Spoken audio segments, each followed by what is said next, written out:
What is up, beautiful people? Welcome back to Lou Rock TV.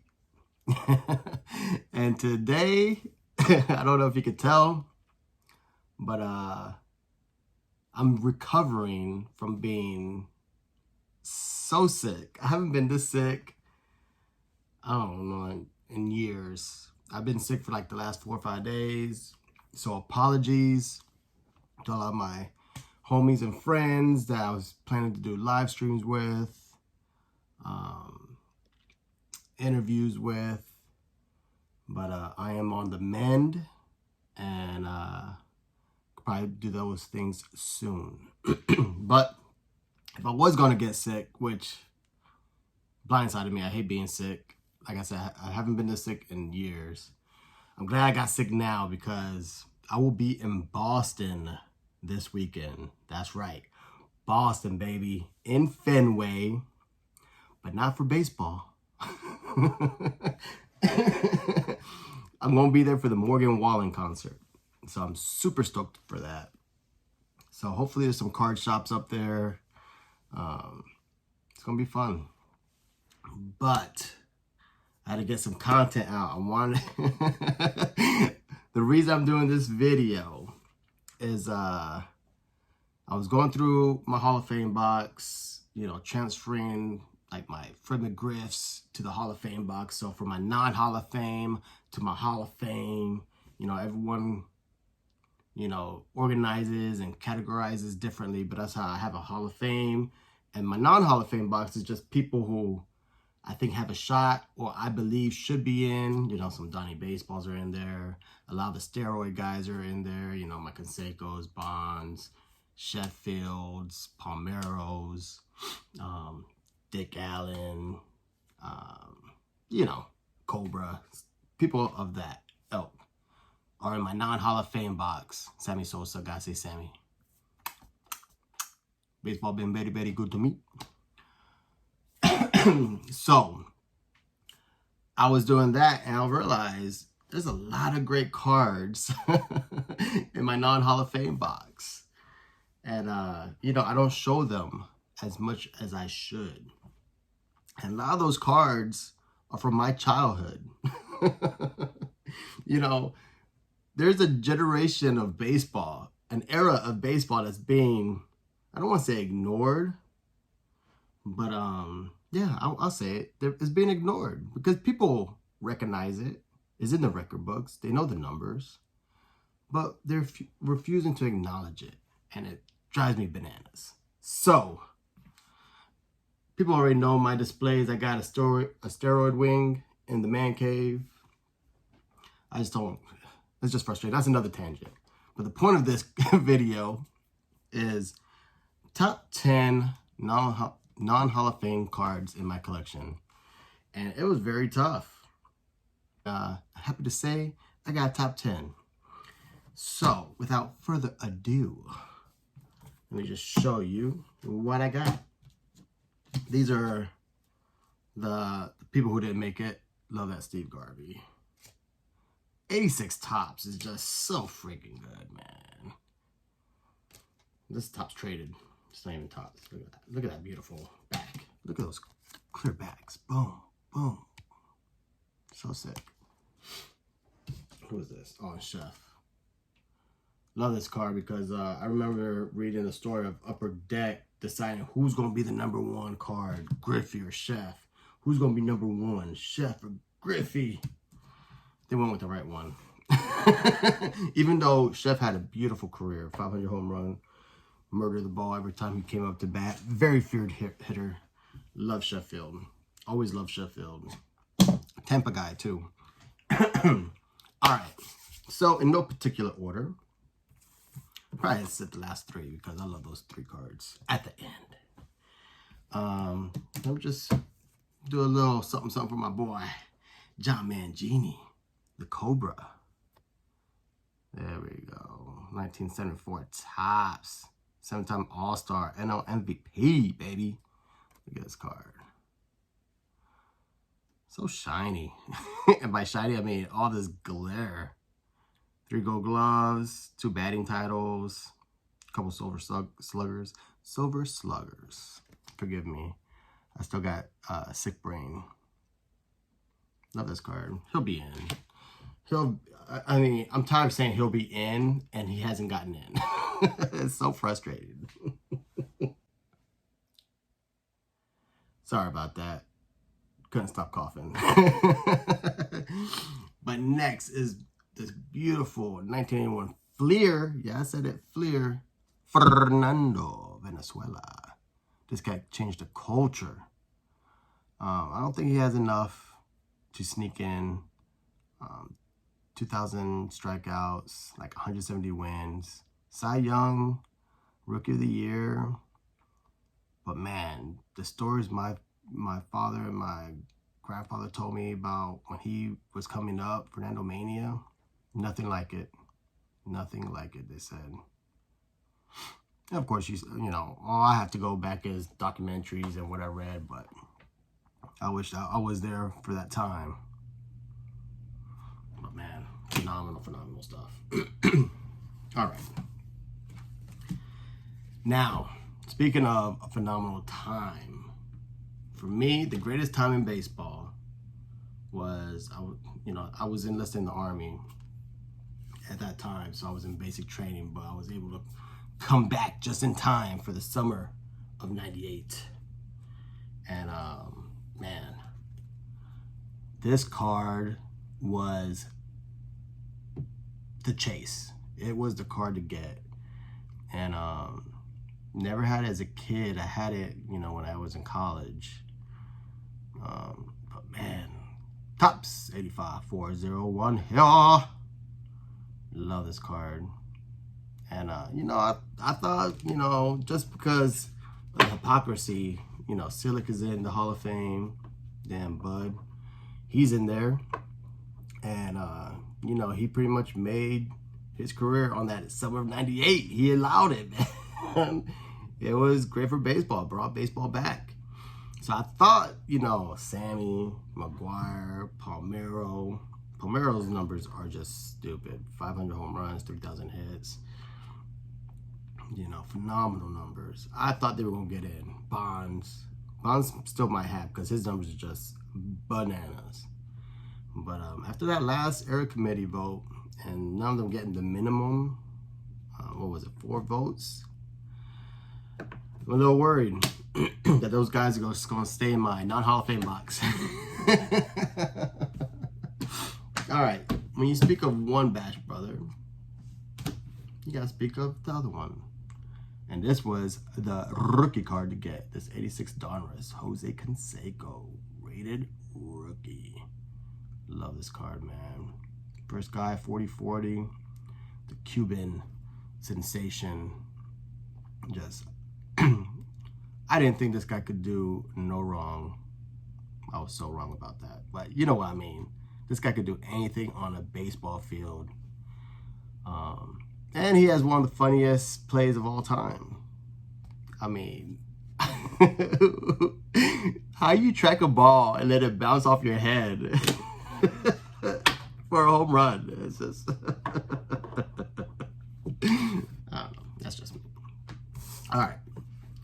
Now, my favorite Bonds card is this 86 Fleer. I don't know why I love this card so much, but it's my favorite. A lot of people lean towards the 86 Tops, but I love this one. I got this as a kid. I think I was 18 when I went to the card shop. Love this card. Next, I remember ripping this card. Not this one specifically, because the one I ripped as a kid I still have, but it is beat to shit.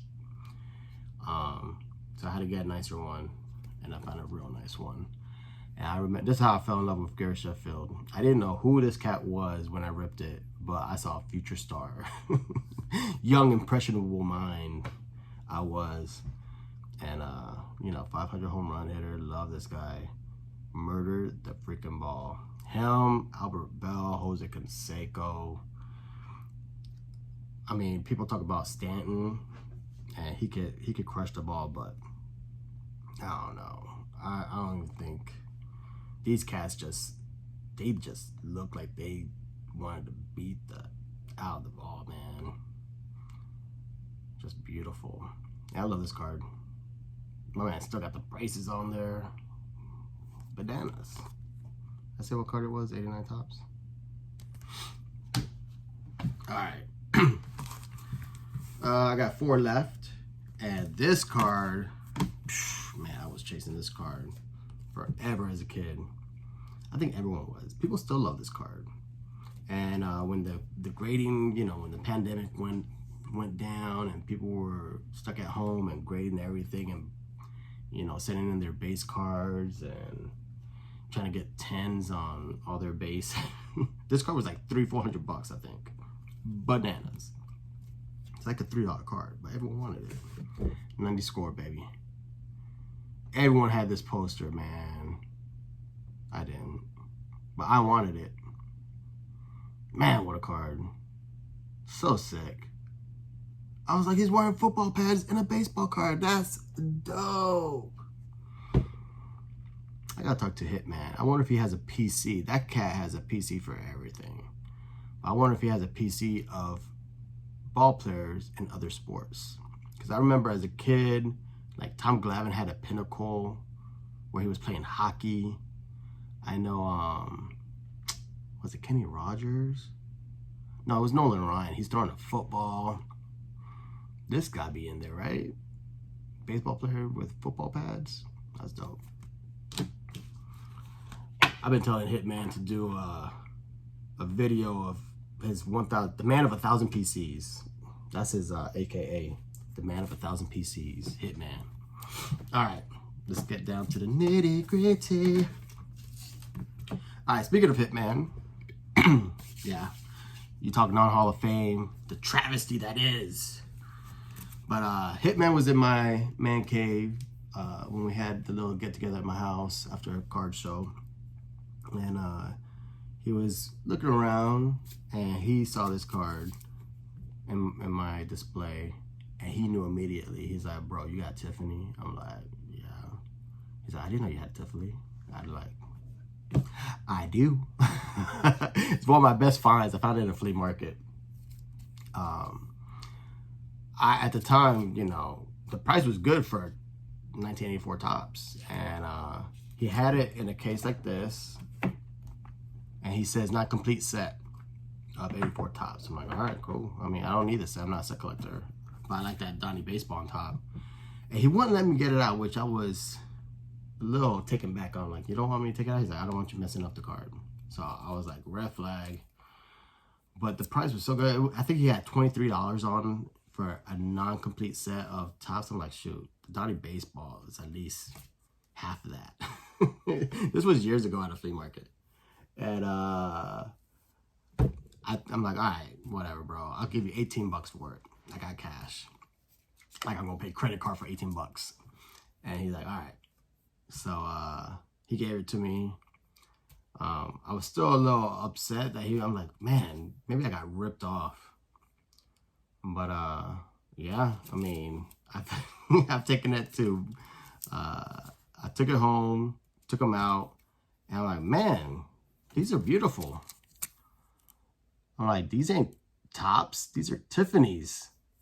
And, you know, I looked at, you know, there's a star marker, you know, there's tops traded Tiffany, they have 2 stars. Tops Tiffany have the 1 star. And I've had so many cards. I've given cards to a lot of buddies of mine. They check out, sold some Tiffany's. People gotten them graded. So speaking of, I know Fisher Bike was asking me cards to take for a submission. I'm thinking of dipping my foot into the SGC grading. And I think this is at least a 9, man. This is a 9 all day. It's a beautiful card, man. Beautiful surface. Centered beautifully. Corners are nice. It's just one of my favorite cards in my collection. Hall of Fame, non-Hall of Fame, can't deny it. One of my favorite stories, one of my favorite finds. Favorite everything. I love this card. And Topps Tiffany 84. Don Mattingly. Love this card. Man, I apologize for, I'm usually got a little bit more energy. Like I said, I'm on the mend. I'm feeling good. Well, I'm feeling better. Ugh, sorry. But I gotta do YouTube. I like it. I love it. I need more of it. All right. Second to last is, let's pick this up. 1971, Thurman Munson. Iconic card. Really wish I could find one that's better centered, but when it comes to the 71s, I'd rather have the nice dark borders, no chipping. And you gotta be careful with these because people love to color on them. Try to get ya. So, you know, you gotta, sometimes with these vintage cards, you gotta just pick and choose what can you live with. People love centering. Some people love corners. Me, I like my edges, color registration, second to none. I can live with OC. OC cards need love too, baby. That's just how I grew up. I mean, if it came out the pack like that, I could live with that. All right. And lastly, this was actually in a mystery box that I bought for my homeboy, Sean Tiefert. It was a nice little surprise, you know.